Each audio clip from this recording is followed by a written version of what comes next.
Tout simplement pour le contexte, c'est en 2022 lorsque Push investit les locaux du 153 avenue Jean Jaurès à Aubervilliers. Ça offre l'opportunité aux patrimoniaux et aux services du patrimoine culturel en particulier d'approfondir un peu nos connaissances sur un lieu qui, depuis sa fermeture en 1974, était relativement difficile d'accès. Le patrimoine industriel en Seine-Saint-Denis, il a cet avantage d'avoir été préservé bien plus que sur d'autres territoires franciliens, eu égard notamment à la volonté ou à l'envie ou à la croyance que les municipalités communistes avaient de relancer l'emploi industriel sur les territoires et de maintenir ces espaces, dans notamment les documents d'urbanisme, en espaces industriels, en espaces d'activité.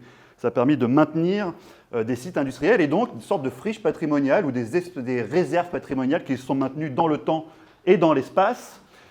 Et parmi ces espaces qui ont été maintenus, on a l'ancienne parfumerie LT Pivert, qui a un siècle d'activité sur le territoire du Nord-Est parisien, s'installe à Aubervilliers en 1869, part en 1974.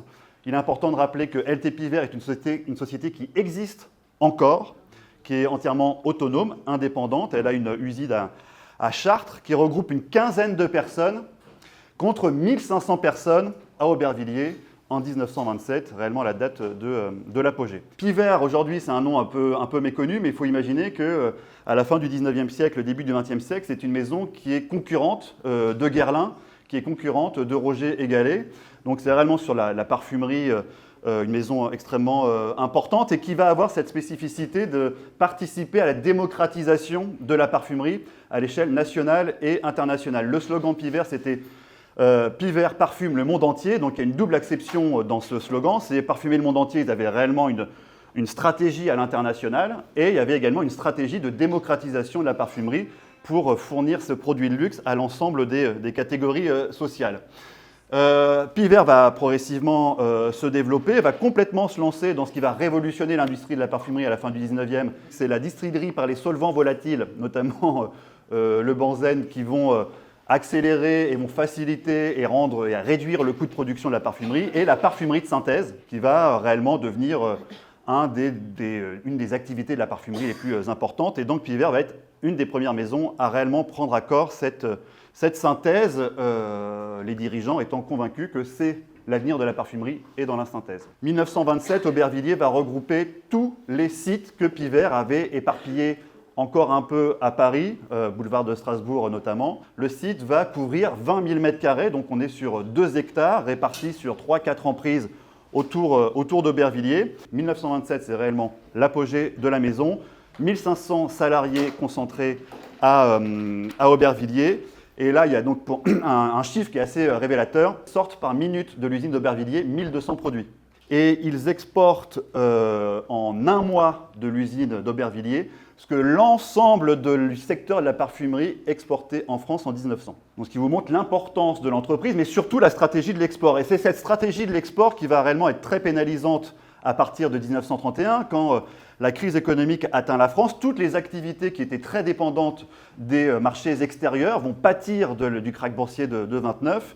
Et Pivert, qui avait ouvert des filiales à l'étranger, ne va jamais réellement se relever de cette dépendance à l'export et va progressivement décliner jusqu'à la Seconde Guerre mondiale, où ils ne vont pas prendre les virages de l'innovation et ils ne vont pas faire face à l'arrivée des parfumeurs couturiers. L'Oréal va prendre le dessus et on va avoir un déclin progressif jusqu'en 1974, où il est décidé de transférer ce qu'il reste de l'activité à Chartres. Et comme je vous le disais, aujourd'hui, la société existe encore, certes, mais il y a 30 personnes, 15 au siège, 15 à l'usine, contre 1500 à Aubervilliers en 1927. Et donc, je laisse la parole à Anne de Push. Voilà.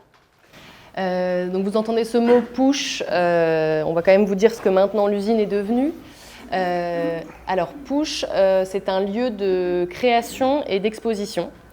On a ici 270 artistes, plasticiens essentiellement, mais pas que, qui ont leurs ateliers entre ces murs. Ce qu'on fait pour eux, c'est leur mettre à disposition des espaces. On organise un certain nombre d'expositions chaque année. Ce qu'on fait aussi pour les artistes, c'est qu'on met à leur disposition tout un accompagnement juridique, administratif. On a un juriste spécialisé dans le domaine qui met ses services à leur disposition lors d'ateliers collectifs, mais aussi pour des entretiens individuels.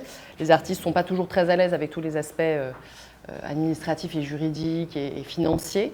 On organise 3 à 4 fois par an des journées pro, où on accueille tous les professionnels du monde de l'art, des musées, des galeries, des institutions, des ministères étrangers également, qui découvrent à cette occasion les ateliers qui sont ouverts. Je vous invite d'ailleurs, si vous ne l'avez jamais fait, à venir lors de ces occasions parce que tout le site est ouvert, tous les ateliers sont ouverts, les artistes exposent leur travail, font parfois des manifestations, des performances. Et c'est vraiment un moment où le lieu vit. On y accueille des associations culinaires qui offrent de quoi se restaurer, de quoi s'abreuver dans les différentes allées du site. Et c'est vraiment des moments assez extraordinaires.